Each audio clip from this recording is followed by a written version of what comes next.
모델 지망생들의 워킹 시간. 진정한 프로가 되기 위한 치열한 연습이 한창인데요. 반나절 이상 긴장하다 보면 어느새 기진맥진. 이럴 땐 간식이 필수겠죠. 몸매 유지와 영양 보충이 필요한 모델들에게 가장 좋은 간식은 과일과 우유라고 합니다. 저희 집안이 외가나 친가나 180 넘는 사람이 저밖에 없어요. 통틀어서. 저는 우유도 많이 먹고 밥도 많이 먹고 노력형이라고 봐야죠. 우유도 하루에 1리터 정도 마신 것 같아요. 그래서 키가 그때 1년에 13cm 커가지고. 인류가 소금보다 먼저 먹었다는 태초의 건강 음료 우유. 한 잔의 우유에 담긴 그 놀라운 비밀이 지금 밝혀집니다.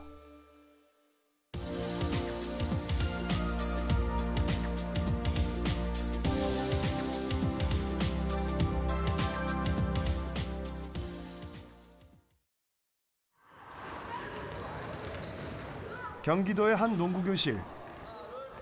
꿀맛같이 달콤한 주말을 반납하고 아이들이 열심히 운동하는 이유는 바로 키 때문이라고 합니다. 아이들이 자라기 위해서는 성장판을 자극을 많이 해줘야 됩니다. 그러기 위해서는 점프를 많이 뛰어야 되는데요. 성장기 아이들의 키가 크기 위한 최적의 운동이 아닌가 그렇게 생각이 됩니다. 수시 높게 올라간단 말이야. 알겠어? 아이들은 왜 얼마나 키가 크기를 희망할까요? 185까지 크고 싶어요. 그냥 친구들한테 인기가 많아지고 그냥 자신감이 생길 것 같아요. 181. 지금도 큰 키인데 지금보다 더 크고 싶은 이유는? 작은 것보다 나을 것 같아요. 얼짱 몸짱에 이은 키짱 열풍. 올해 3학년인 선우 역시 키가 크고 싶어서 성장 클리닉을 찾았습니다. 척추도 바로잡고 성장판도 자극하고 여간 힘든 게 아니지만 불평 한마디 없습니다.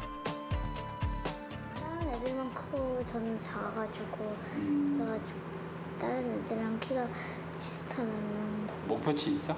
165? 키는 부모에게서 유전된다는 속설이 있다 보니 아이를 지켜보는 어머니의 마음이 왠지 편하지만은 않습니다. 키는 지금 127.5cm인데 2007년도 기준으로 봤을 때는 보통 키 정도는 돼요. 근데 요즘 애들이 또 많이 빨리 크는 애들이 있으니까 꼭 그 작아 보이긴 하겠는데 그래도 어머니 욕심에는 좀 더 컸으면 좋겠죠? 등치가 작으니까 예, 작아 그쵸, 보이는 것 같아요. 예.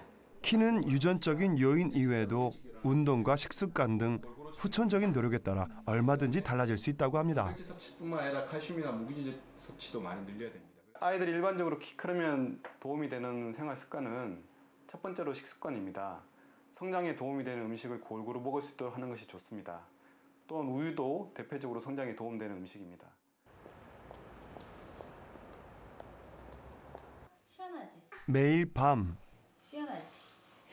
선우에 빼놓을 수 없는 일과 중 하나는 성장점을 자극하는 마사지입니다.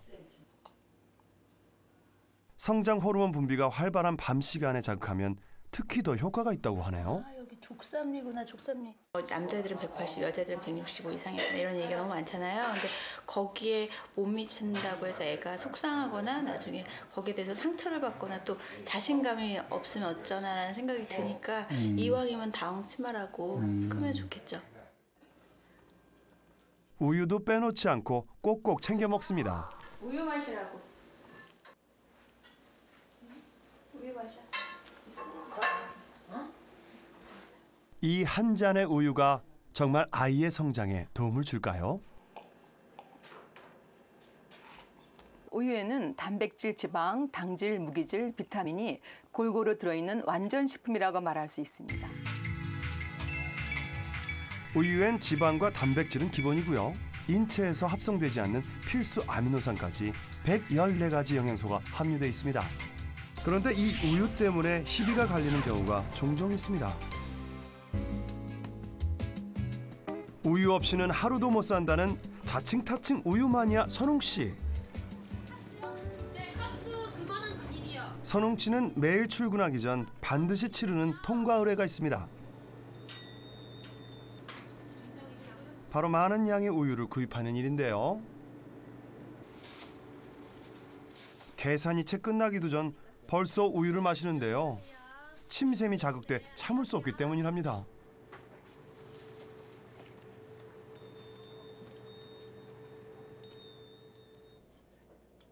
어느새 일터에 도착한 선웅 씨. 그의 직업은 뮤지컬 배우입니다. 매일 무대에서 공연하기 위해선 그야말로 강철 체력이 필요한데요. 건강 비결은 우유에 있다고 합니다. 어렸을 때 울다가도 우유만 좀 안 울었대요. 저희 어머니가 오죽하면 너무 이게 우유를 너무 많이 먹는 것 같아서 그냥 우유병에 물을 줘가지고 이렇게 줬대요. 뭐 적게 먹으면 뭐 한 1리터 안짝으로 먹을 때도 있고 좀 많이 먹으면 2리터 이렇게도 먹는 것 같아요. 선웅 씨가 마시는 우유량은 하루 평균 2리터 정도. 밥은 걸러도 우유만큼은 절대 거르지 않는다니 그의 우유 사랑 정말 대단하죠. 드디어 공연이 시작됐는데요. 건강한 행운 만들어드리겠습니다. 그동안 마신 우유 덕분일까요? 오늘도 선웅 씨는 힘있고 멋진 공연을 선보입니다. 공연이 끝난 후 의상 갈아입으랴 우유 마시랴 정신이 없습니다. 공연 끝나고 우유 딱 한 잔 드시면 그래도 시원하시죠? 예, 그게 되게 시원해요. 그 막 운동하고 막 힘들 때도 땀나고 집에 들어가서 우유 한 잔 벌컥벌컥 마시면 되게 시원하고 갈증도 해소되고 좋고 그래요. 선웅 씨의 유별난 우유 사랑은 장소 불문, 시간 불문 계속 이어집니다. 선웅 씨가 가장 좋아하는 안주는 바로 우유랍니다. 정말 못 말리는 우유 마니아입니다. 어떻게 되나요? 선웅 씨가 그렇게 드시는 거예요? 저는 좀 이상하다 생각해요. 술도 맛없는데 거기에다가 느끼한 우유까지 먹으니까 좀... 별로라고 생각하세요? 네? 별로라고 생각하세요? 네, 별로라고 생각합니다. 배 엄청 부를 것 같아요. 노래하고 막 춤출 때... 누가 뭐래도 우유가 제일 좋다는 선웅 씨. 우유 없는 세상은 단 한 번도 상상해 본 적이 없습니다. 본인한테 정말 우유라는 게 어떤 거예요? 저한테 우유는 제 인생에서 그리고 세상에서 최고의 음료수입니다.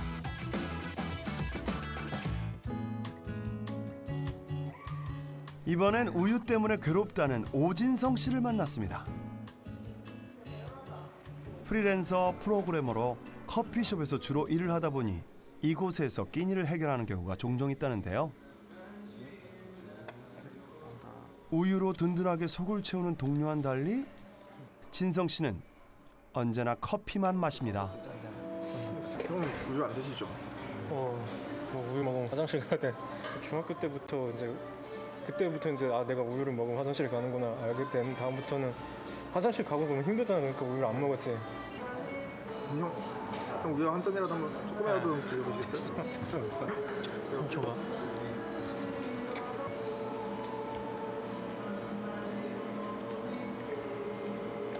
우유 맛있지.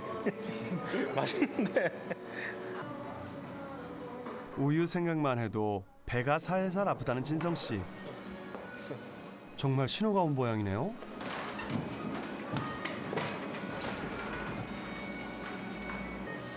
생활이 좀 불편하지 않을까요? 이렇게 우유 생활에서 항상 많이 있는데 신경을 좀 써야 되니까 그거에 좀 스트레스도 있을 수 있을 것 같아요.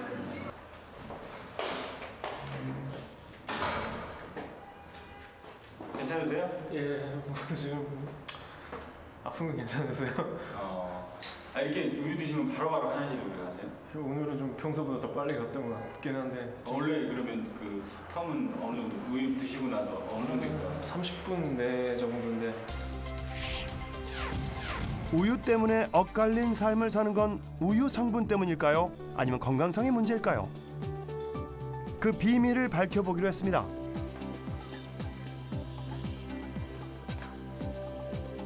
먼저 특이 질환이나 질병이 있는지 확인해보기 위해 다양한 건강검진을 실시했습니다.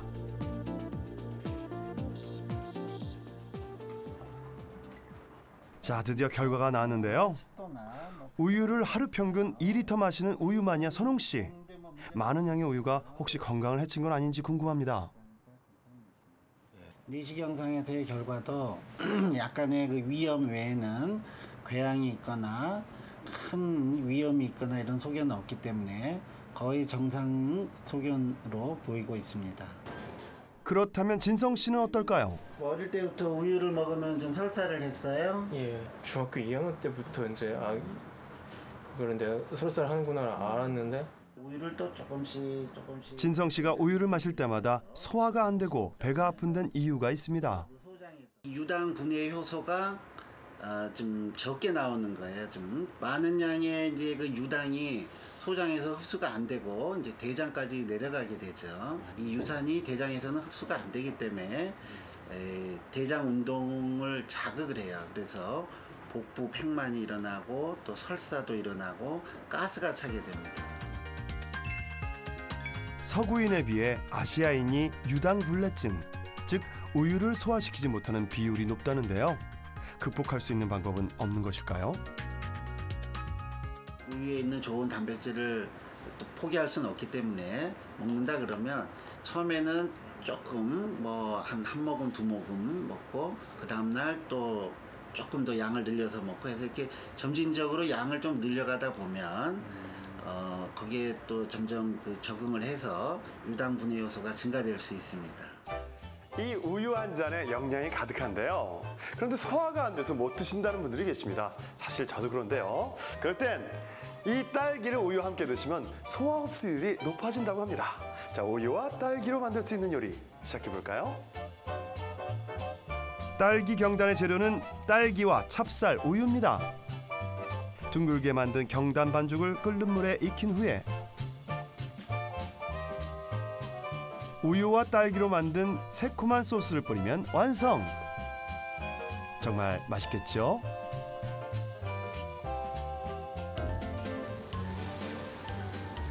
낭만의 나라 프랑스는 아름다운 예술품과 문화유산이 많은 것으로 유명하죠.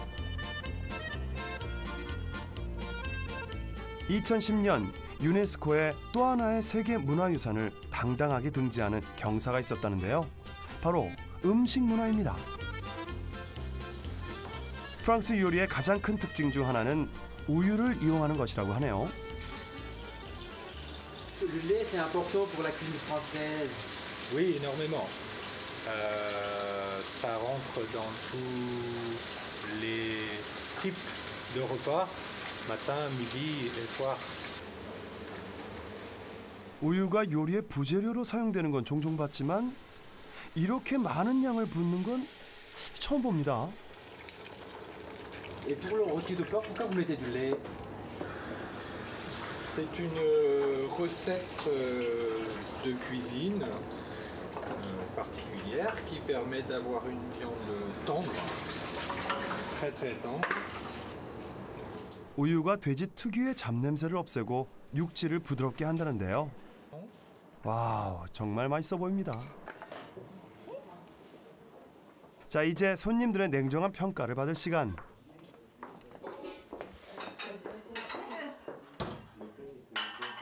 이 레스토랑의 모든 요리엔 우유가 함유돼 있다는데요. 우유 소스를 뿌린 샐러드에서 우유 밥까지 그 맛이 궁금하네요. Bah écoutez, le porc, moi je le cuisine également chez moi parce que le porc, quand on le fait cuire avec du lait, il est beaucoup plus tendre et j'adore ça. Et en plus, il y a toujours une petite sauce qui fait qu'il y a un petit goût très agréable.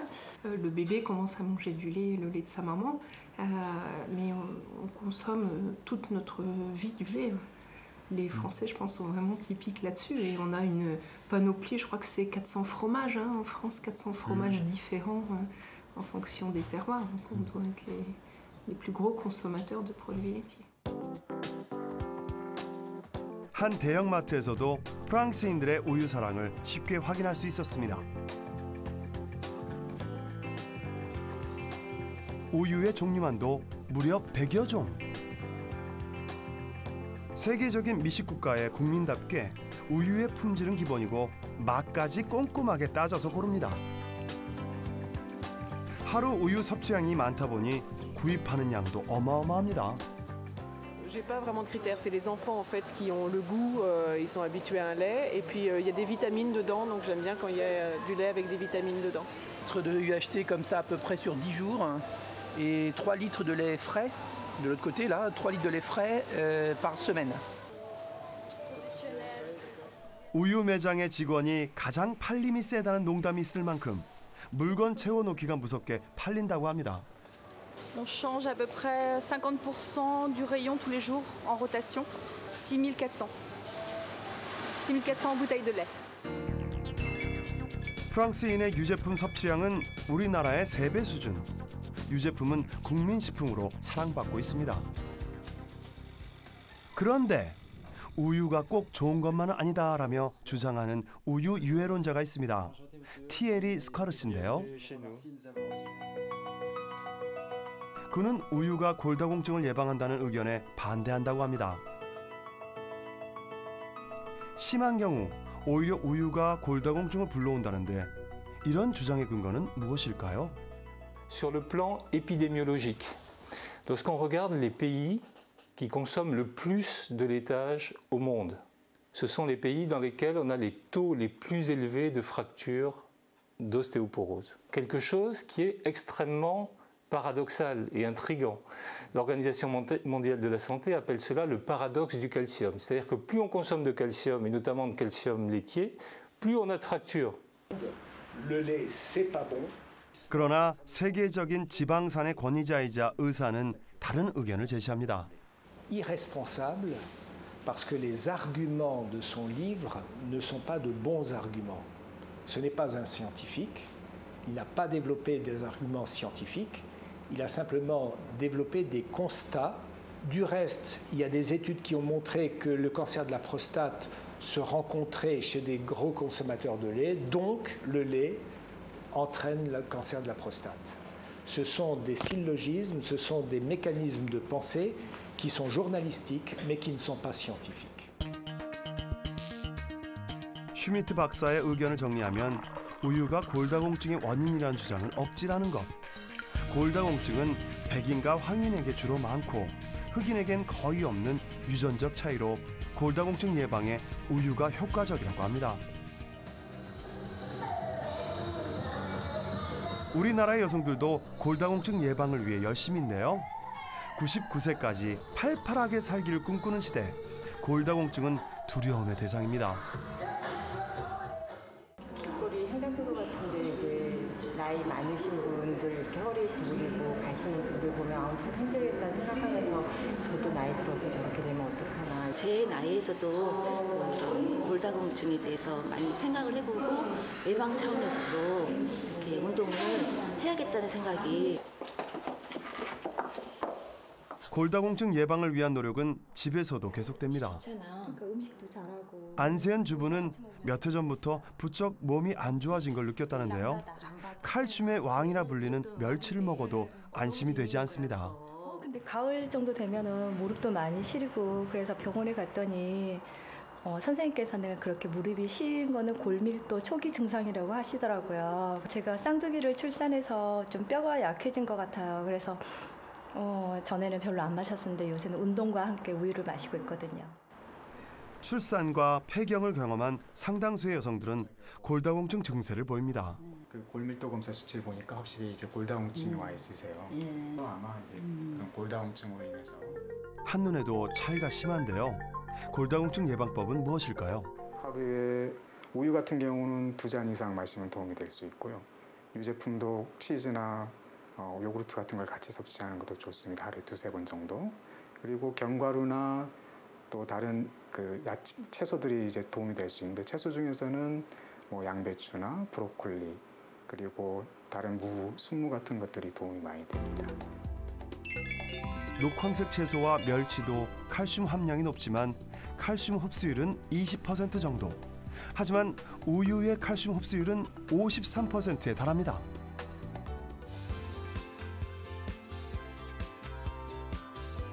한 초등학교에서는 어릴 때부터 골다공증 예방도 하고 성장기에 필요한 영양도 보충하기 위해 우유 마시기를 권장하는데요. 우유급식 최우수 학교라는 명성답게 아이들의 우유 사랑도 남다릅니다. 그냥 데피면 그냥 막 먹어요. 거의 한 통 마셔요? 네. 집에 우유가 거의 없어요. 그래서. 중고등학교에서 나오는 학교급식이 한 80% 이상이 한식으로 되어 있어요. 근데 한식은 주로 채식과 어떤 영양균형식이지만 주로 채식 위주로 되어 있기 때문에 칼슘 부분에 대해서는 잘 이거를 권장량을 못해요. 실제로 우유를 빼고 권장량 대비를 보면은 한 20 내지 25% 정도 되고, 만약에 급식에 우유를 첨가했을 때는 한 50% 가까이가 권장량을 섭취할 수가 있습니다. 한 연구에 따르면 우유 급식을 하는 학생들의 칼슘 섭취가 더 높은 것을 확인할 수 있고 골다공증 예방에도 효과적이란 것을 예측할 수 있습니다. 맛있는 우유. 이 우유 하나만으로 칼슘 섭취가 충분할 수 없지만 이 바나나와 같은 프락 올리고당이 풍부한 과일과 함께 먹으면 칼슘 섭취를 도와 골다공증 예방이 가능하다고 하죠. 자, 우유와 바나나로 만든 요리 시작해볼까요? 으깬 바나나에 우유와 밀가루를 넣어 반죽을 하고요. 프라이팬에 노릇노릇하게 굽기만 하면 됩니다. 잘 익은 바나나 떡 위에 견과류 고명을 솔솔솔 뿌리면 뼈를 튼튼하게 해주는 우유 바나나 떡이 탄생됩니다.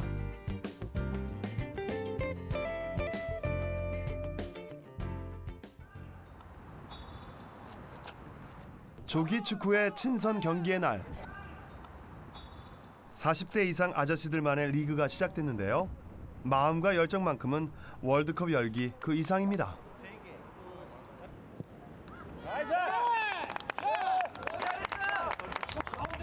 경기의 승패를 떠나 아쉬움과 갈증을 달래는 데는 시원한 우유만한 게 없습니다. 우유를 이거 공차기 전에 줬어야지. 이거 힘을 얻고 우유를 마시고 딱 하면 이기는데 오늘 져가지고. 지금은 국민 음료지만 한때 우유는 귀하신 몸 대접을 받았습니다. 돈이 있는 사람들만 좀 우유를 먹고 이랬기 때문에 이제 돈이 없는 친구들은 우유 급식할 때 심부름을 한다거나 우유 배달을 한다거나 이렇게 이제 교무실에서 이렇게 갖고 와서 그러면서 이제 하나씩 받았던 그런 기억도 있고요. 지금 같으면 전지분유 같은 거 받아가지고 장독에다가 이렇게 담아놨어. 도시락 있어. 양은 도시락 있다고. 그냥 거기에다가 그래서 물하고 녹여가지고 끓이면은 그게 굳어. 식히면 굳잖아요. 그걸 초콜릿처럼 먹었던 추억이 나요. 우유에 관한 역사적인 첫 기록은 삼국유사에서 발견됩니다.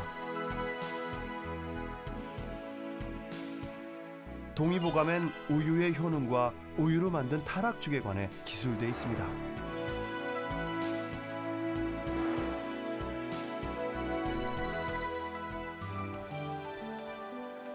임금님께 진상했다는 타락죽은 과연 어떻게 만드는 것일까요? 물에 잘 불린 쌀을 곱게 간 후에 우유를 붓고 한 소끔 끓이고요. 심심하게 소금 간만 해주면 됩니다. 방법은 간단하지만 영양가는 꽤 높다고 하네요. 우유는 성질이 차고 맛이 답니다. 따라서 우유의 찬 성분이 단점이라 할 수 있는데요. 우유를 끓이게 되면 찬 성분이 완화되고 단맛이 보완되기 때문에 몸속의 진액과 혈액을 보충해 줄 수 있는 좋은 식품이라 할 수 있습니다.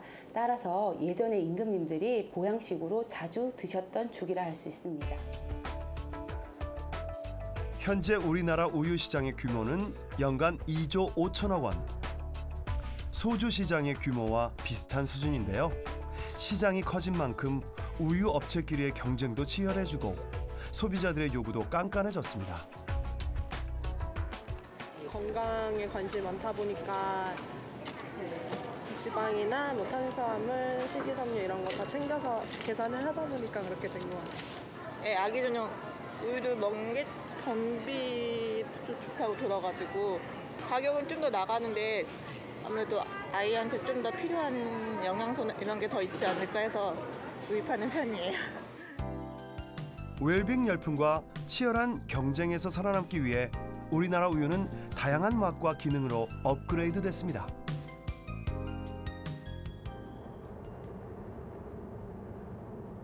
이뿐만이 아닙니다. 해외에서는 유제품으로 질병을 치료하는 연구까지 진행 중인데요. 세계적인 당뇨 전문의 슈미트 박사. 그는 오늘도 동료 의사와 환자들에게 유제품과 질병에 관한 연구에 대해 강의를 하고 있습니다. 어떻게 유제품으로 치료를 하는 걸까요? 슈미트 박사를 찾아온 이 여성 역시 한때는 심각한 당뇨 환자였다고 합니다. C'est une jeune femme qui, jusqu'à sa grossesse, n'avait pas de problème de santé. Et puis, au moment où elle s'est retrouvée enceinte, elle a décompensé un diabète, c'est-à-dire que son sucre dans le sang est devenu très élevé. Elle est venue nous consulter et à ce moment-là, nous avons été obligés de la mettre sous insuline parce qu'elle avait un vrai diabète important. 슈미트 박사가 그녀에게 권한 것은 약이 아닌 유제품이었습니다. 처음엔 반신반의했지만 뜻밖의 결과가 나타났습니다. Où j'ai continué à prendre plaisir à manger des produits laitiers, du beurre, etc. On a stoppé mes injections d'insuline parce que c'est un bouleversement quand on devient diabétique de se piquer 4 fois par jour, d'avoir des hauts et des bas. Très très bien parce que je n'ai plus besoin de faire mes injections qui sont pénibles pour... Si la vache mange du maïs, du soja, du tournesol, elle va avoir des oméga-6, de l'huile de palme, elle va avoir des oméga-6 et des saturés. Si par contre la vache consomme de l'herbe, surtout quand il y a eu beaucoup de soleil, également de la graine de lin, mais il y a d'autres plantes qui en contiennent, là elle va avoir beaucoup d'oméga-3. Si on a trop d'oméga-6, on fait du diabète, de l'obésité, des cancers, des maladies cardiovasculaires. 오메가3는 DHA라 불리는데요. 지방세포의 형성을 막지만 오메가6는 지방을 축적하는 역할을 합니다.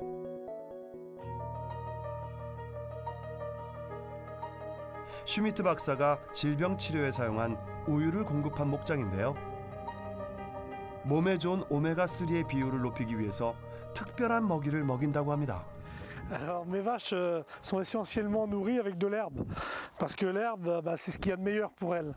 C'est des milliers d'années d'équilibre au niveau de la nature, et donc cette herbe elle est très riche en oméga 3, donc la vache qui mange cette herbe va produire un lait meilleur pour la santé du consommateur de lait.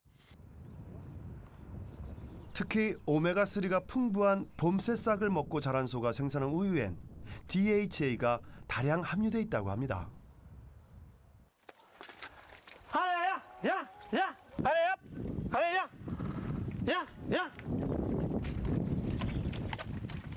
하루에 2번 유축을 하는데요. 자연 상태에서 풀을 먹고 자란 소들이 생산한 우유는 고소한 향기가 나고요. 그 양 또한 아주 풍부하다고 합니다. 방금 짜서 뜨끈뜨끈한 온기가 남아있는 우유의 맛은 과연 어떨까요? C'est le meilleur. Vous avez goûté du lait frais comme ça? C'est bon alors. C'est très sucré. On n'a pas besoin de désinfecter ou Non. Parce qu'il va bien sortir. Oui, parce qu'il est... Il n'y a pas besoin, tu ne vas pas être malade. Et tu as gardé tout le goût. C'est du lait cru. 어미소의 젖을 송아지에게 가장 먼저 먹이고 그 다음 사람들에게 공급하는 게 이 목장의 원칙입니다. 그 사이 유축장에서는 우유 성분 검사가 한창인데요. 균일한 품질을 얻기 위해 매일 체크를 한다고 합니다. Quel objectif?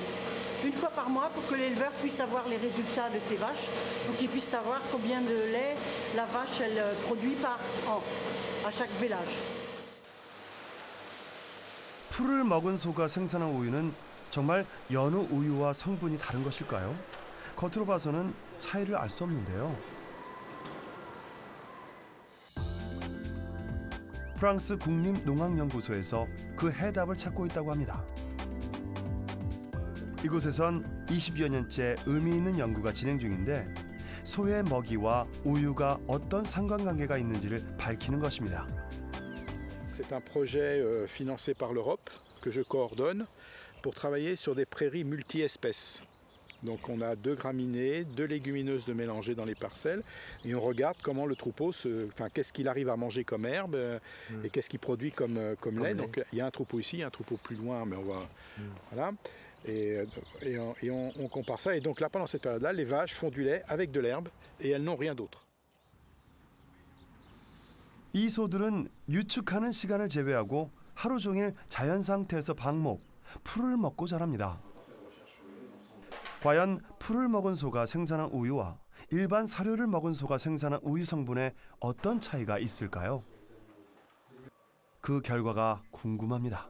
Produit à l'herbe a une composition très différente du lait produit par des animaux alimentés avec des aliments concentrés et des fourrages conservés et qui en général sont des laits, le lait à l'herbe est de meilleure qualité nutritionnelle, notamment en termes de profil en acides gras, avec beaucoup moins d'acide palmitique, beaucoup plus d'oméga 3, très très riche en oméga 3, et donc avec un rapport oméga 6 sur oméga 3 beaucoup plus favorable, on va dire, pour la santé humaine. 소는 물론 우유와 우리 몸의 지방산 균형을 맞춰주는 1등 공신은 바로 흔한 풀이었습니다.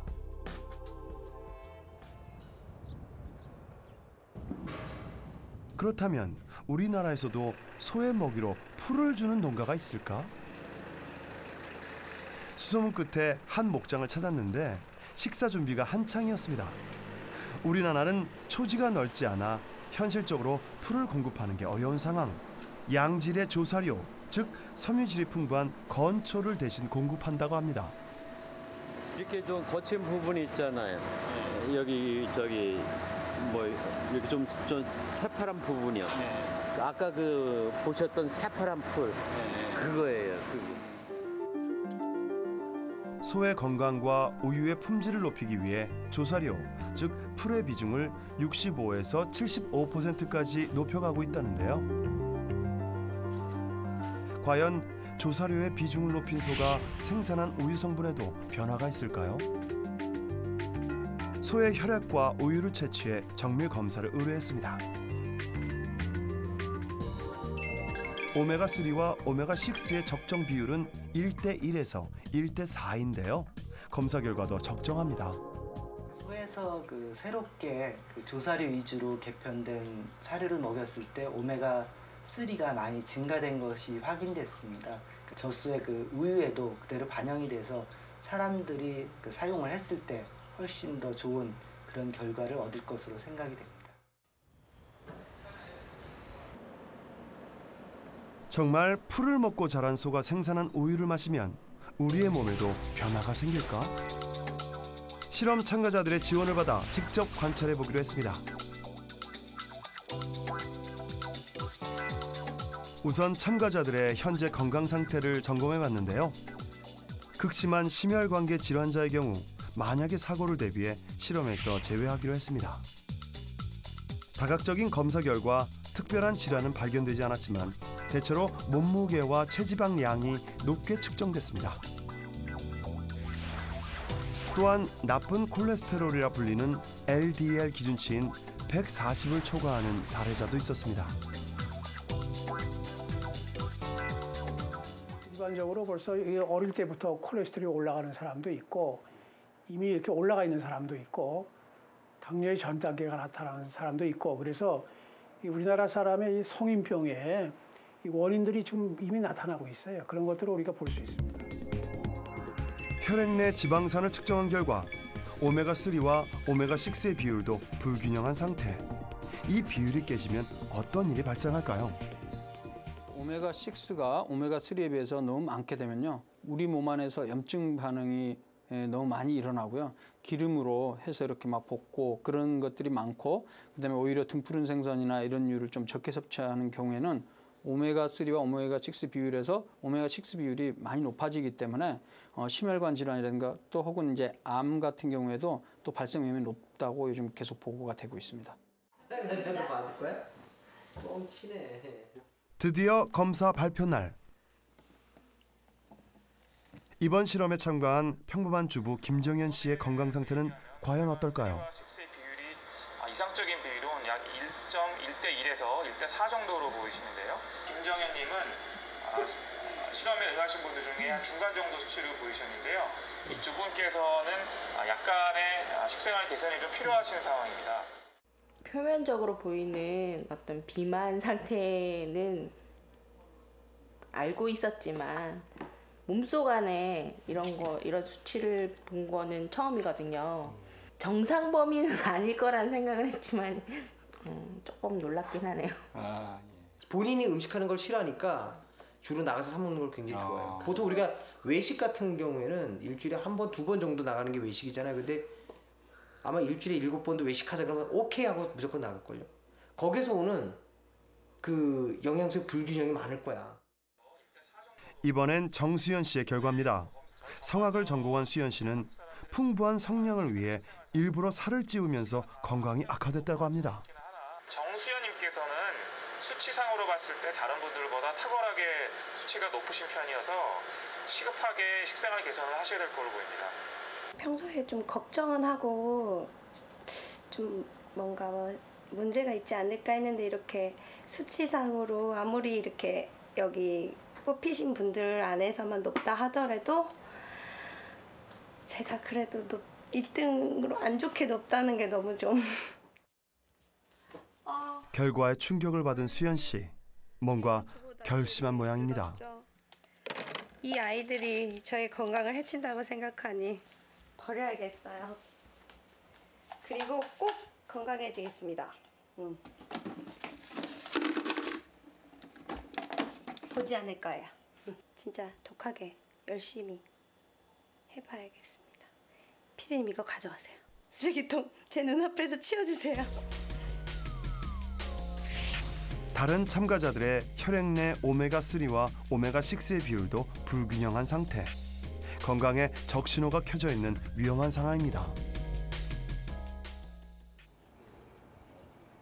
실험 2주째. 수연 씨는 그동안 풀먹은 소가 생산한 우유를 꾸준히 마셨습니다. 그 붙여진 건 뭐예요, 이거? 열심히 안 까먹하기 위해서. 3번은 저녁이고요. 근데 며칠 안 됐는데 되게 뭐라 해야 될까? 뭔가 소화? 순환이 잘 되는 느낌이 들었어요. 잦은 외식으로 콜레스테롤 지수가 높고 지방산의 비율도 불안정했던 김정현 씨도 하루에 3번 우유를 마셨다고 합니다. 우유를 드시기는 어떠세요? 맛은 괜찮은가요? 맛있어요. 고소한 맛이 강한 것 같아요. 우리 가족 건강을 위하여 파이팅! 실험 한 달째. 풀먹은 소가 생산한 우유를 한 달 동안 섭취한 참가자들의 몸속엔 어떤 변화가 생겼을까요? 실험 전후의 몸 상태를 비교를 하기 위해 동일한 검사를 진행했습니다.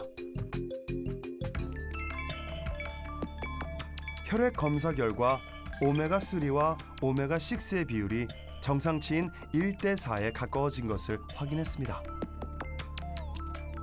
오메가3하고 오메가6의 그 비례를 우리가 보았을 때는 한 명만 약간 상승했고 나머지 5명이 모두 감소됐어요. 그래서 그런 그 오메가3나 오메가6 계통의 지질 변화는 그건 확실히 효과가 있었던 걸로 생각이 되게 됩니다. 실험 전 가장 건강 상태가 안 좋았던 수연 씨. 4주 만에 그녀에게 기적이 찾아왔습니다. 8.45에서 4.83, 16% 정도 감소한 걸로 나타났습니다. 완전 행복합니다. 제가 제일 높았는데 지금 다른 분들하고 비교해도 완전 이렇게 수치 떨어진 게 쭉 떨어져가지고 너무 완전히 건강해진 느낌? 이번 실험을 통해 올바른 먹을거리가 사람의 건강을 바꾸어 놓을 수 있다는 것을 확인했습니다.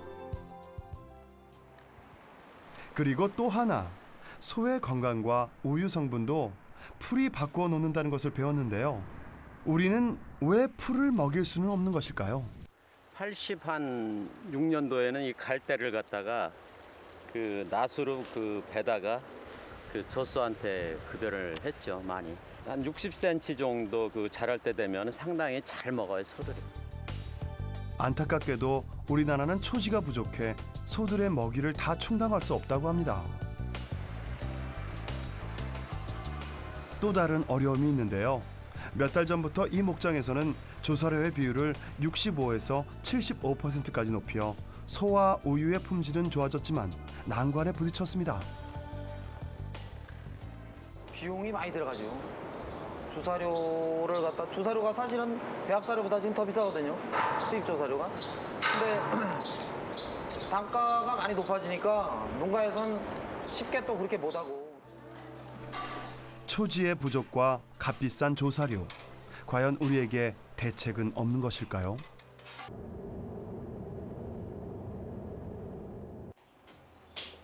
프랑스 목장주들의 모임이 있는 날. 한때 이들도 소에게 일반 사료를 공급했는데요. 우유의 품질을 향상하기 위해 점차 풀로 먹이를 바꾸었다고 합니다. On se fixe principalement sur le pâturage et après donc chez nous donc l'hiver nous on passe sur une ration en silage d'herbe et maïs et foin avec un petit peu de bouchon de luzerne autrement. Et donc dès le printemps, dès que le temps le permet et que les sols sont portants, on sort les vaches le maximum quoi. 드넓은 초원이 펼쳐진 프랑스지만 풀의 양이 넘치도록 풍부한 것은 아닙니다. 소에게 풀을 마음껏 먹이기 위해선 지혜와 방법이 필요하다는데요. Ni trop tôt ni trop tard. J'ai un planning de pâturage et là en ce moment elles reviennent tous les 25 jours. Il est grand temps de venir. Enfin, faut faire tout le tour de la parcelle de façon à ce qu'elles aient tout le temps de l'herbe, de la belle herbe à manger. 초지를 계획적으로 활용하고 소의 배설물이 자연 비료 역할을 하도록 해 자연을 선순환하는 효과를 얻고 있다고 합니다. 이들이 생각한 또 하나의 방법은 대체 작물을 찾는 것인데요. 이곳은 아마밭인데요. 아마는 1년생 식물로 풀이 부족한 겨울철 소의 먹이를 대체할 수 있는 좋은 식물이라고 합니다.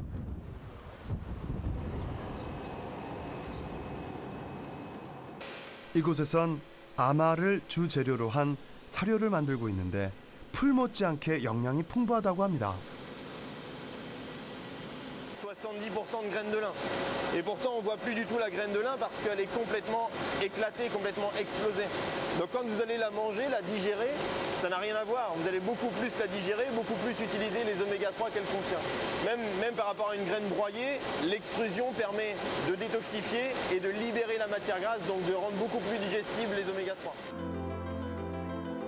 오메가3의 함량이 특히 높은 아마는 프랑스의 풀 부족 현상을 해결하고 지방산 비율이 맞는 고품질의 우유를 생산하는 데 도움을 주고 있습니다.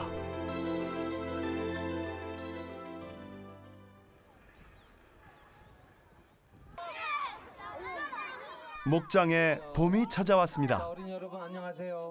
소풍으로 온 우리 아이들의 표정이 봄보다 파릇하고 싱그럽기만 합니다. 풀 중에 여왕이에요 이게. 자, 알팔파 건초.